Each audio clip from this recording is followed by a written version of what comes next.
We're back with another Lego What If. It's episode 14. And today I got some interesting what ifs.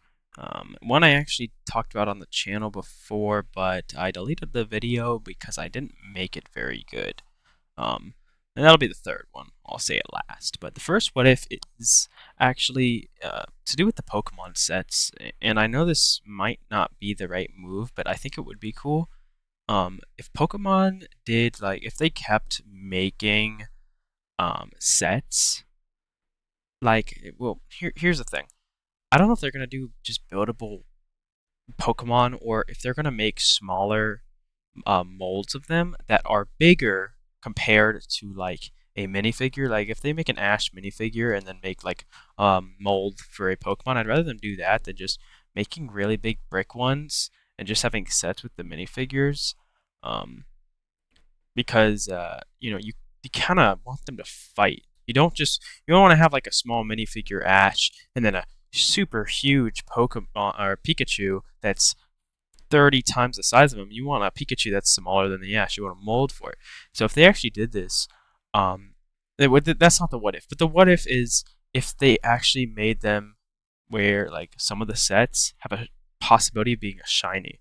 Like make either the like I'd say try to do a mold, and you could have one out of every 1,000 sets or one out of every 100 have a shiny version of that mold. Like you kind of have that in the cards and Pokemon cards. I think it'd be pretty sick, honestly. Like to because molds do go crazy on the aftermarket, especially some of the older Star Wars ones, like the Rancor. So if you had shiny, like let's just say they made a Lucario and then they had a shiny, you know that would be a collector's item if there were barely any. If there were like 50,000 of a set made and like there were 50 shiny molds, imagine. I'm not saying that this is good for like selling, but it would just be really cool.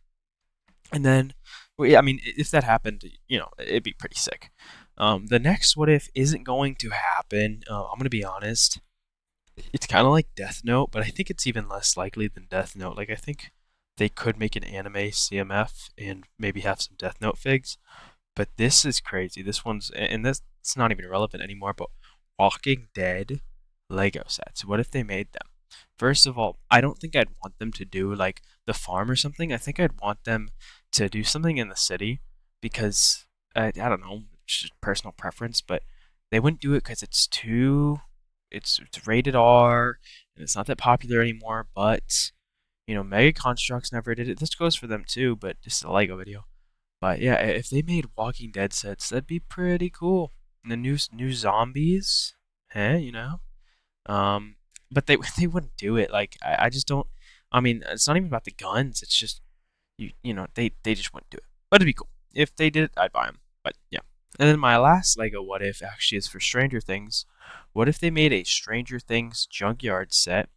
They've only made like they made two houses and like there's so much other stuff from Stranger Things. But what I want them to make is a junkyard set with and the biggest part of the set is have the Steve Harrington that has the glasses, like the cool one, and yeah, have some demo dog molds.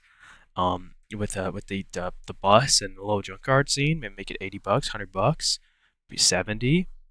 Yeah, enough pieces to go around.